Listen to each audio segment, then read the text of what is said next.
The rain in Sector 4 didn't wash things clean. It just made the grime slicker, reflecting the neon advertisements for lives that people like Leo would never live. And tonight, the downpour was relentless, drumming against the rusted metal roof of his makeshift home like a warning code he couldn't quite decipher. Leo, a scavenger with grease permanently etched into his fingerprints and a jacket that had seen 3 owners before him, sat by the window of his shipping container, tinkering with a broken drone he'd fished out of a dumpster, his stomach rumbling a familiar protest against the emptiness of his pantry. He was 18, though his eyes held the weariness of an old man, watching the sky because looking down at the mud was too depressing. But suddenly, the clouds didn't just rumble, they tore open. A streak of violet light, silent and terrifying, sliced through the heavy smog, not crashing with a boom, but slicing into the scrapyard 100 yards away with a hiss of vaporizing metal that sent a shockwave rattling Leo's teeth. "What in the world?" he whispered, his heart hammering against his ribs as instinct told him to hide. But curiosity, that dangerous flaw that had almost killed him a dozen times, pulled him toward the door, grabbing his flashlight and a rusted pry bar. Leo stepped out into the deluge, his boots squelching in the mud as he navigated the maze of crushed cars and industrial waste toward the crater where steam was rising like a geyser. In the center of the scorched earth lay a pod, sleek and obsidian, humming with a frequency that made the hairs on Leo's arms stand up, and as he approached, the smooth surface dissolved, revealing a figure that stole the breath from his lungs. She was humanoid, but clearly not from here. She had the striking, high cheekbone beauty of the old Russian Hollywood stars, with skin that held a faint, pearlescent luminescence even in the dark, and cascading hair the color of spun starlight. Silver that seemed to float around her as if gravity had forgotten to hold it down. She was dressed in a fitted, tactical suit of deep navy and charcoal, woven from a fabric that shifted like liquid, practical yet undeniably advanced. But it was the blood glowing a soft, electric blue oozing from a cut on her forehead that snapped Leo out of his trance. She groaned, her eyes fluttering open to reveal irises of shattered amethyst, and when she saw him, she didn't scream. She just reached out a hand, her pointed, elf-like ears twitching slightly as she whispered a word that sounded like wind chiming through glass. Leo didn't understand the language, but he understood the look of pain, so he dropped the pry bar, scooped her up surprised by how light she was, as if her bones were made of carbon fiber, and ran back to his container before the sector guard's drones picked up the heat signature. Inside the safety of his rusted sanctuary, he laid her on his cot, his hands shaking as he grabbed his medkit, a sad collection of stolen bandages and expired antiseptic. "It's okay, I've got you," he murmured, more to calm himself than her, as he dabbed at the blue wound. Her eyes locked onto his, intelligent and assessing, scanning him not with fear, but with a profound confusion. As his finger brushed her skin, a jolt of warmth surged through him, not electric but emotional, a wave of gratitude that wasn't his own crashing into his mind. "You help?" she said, her voice raspy, the universal translator on her collar finally flickering to life with a static hum. "Yeah, I help," Leo managed, wrapping the bandage. "I'm Leo. Who? What are you?" She sat up, wincing, her gaze darting around his humble home, taking in the leaking ceiling and the pile of scrap metal. "I am Elara," she said, her accent thick and rolling, "and I am lost." For the next 3 days, the shipping container became their entire universe. Leo shared his meager rations of protein bars and recycled water, and Elara, with a metabolism that seemed to run on pure energy, healed at a rate that defied biology. She was fascinated by everything, picking up a rusted gear and staring at it as if it were a diamond, asking Leo why he kept broken things, to which he replied, "Down here, nothing is trash if you know how to fix it." It was the first time she smiled, a radiant expression that made the gloom of the room vanish, and she touched his hand, her skin glowing brighter. "You are a fixer," she stated, as if bestowing a royal title. "Where I come from, to fix is the highest honor. To create is easy, but to repair requires a soul." Leo felt a heat rise to his cheeks, unused to compliments, unused to a girl let alone a stunning alien being looking at him as if he were the most interesting puzzle in the galaxy. He learned she was a runaway, a scientist's daughter from a civilization that lived in the asteroid belt, fleeing a faction called the Silencers who wanted to weaponize her unique genetic ability, the power to manipulate energy at a molecular level. I am a battery, she joked darkly on the second night, listening to the rain. They want to drain me to power their war machines. Leo looked at her, seeing not a battery, but a person who loved the smell of old paper books and hummed strange, beautiful melodies when she thought he was asleep. I won't let them take you, Leo promised, a sudden fierceness taking over his voice, and for a moment, the poverty, the hunger, the hopelessness of his life didn't matter. He had a purpose, but the peace couldn't last. On the fourth morning,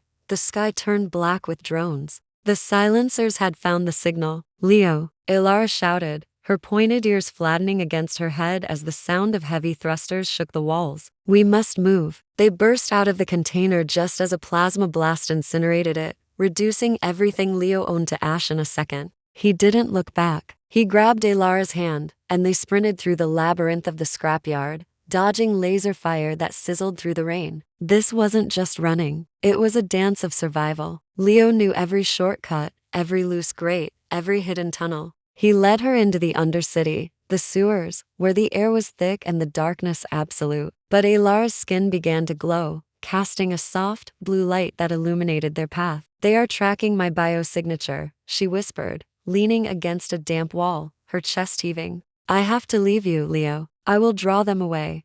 Leo grabbed her shoulders, staring into those violet eyes. No way. You said to fix requires a soul? Well, to abandon someone requires losing it. We stick together. He pulled a modified jammer from his pocket, a piece of junk he'd been fixing the night she arrived, and activated it. This scrambles local frequencies. It buys us 10 minutes. They moved deeper, climbing toward the old industrial spires that touched the smog clouds. The chemistry between them crackled in the high-stakes silence. Every time he helped her over a gap, his hand lingered a second too long. Every time she shielded him from falling debris with a wave of her hand that solidified the air, she glanced back to ensure he was safe. They reached the roof of the highest tower, a rusted platform overlooking the sprawling, miserable city. A transport ship, sleek and black, rose from the clouds in front of them, its cannons charging. A voice boomed, "Surrender the asset." Elara stepped forward, her silver hair whipping in the wind, looking like a warrior queen.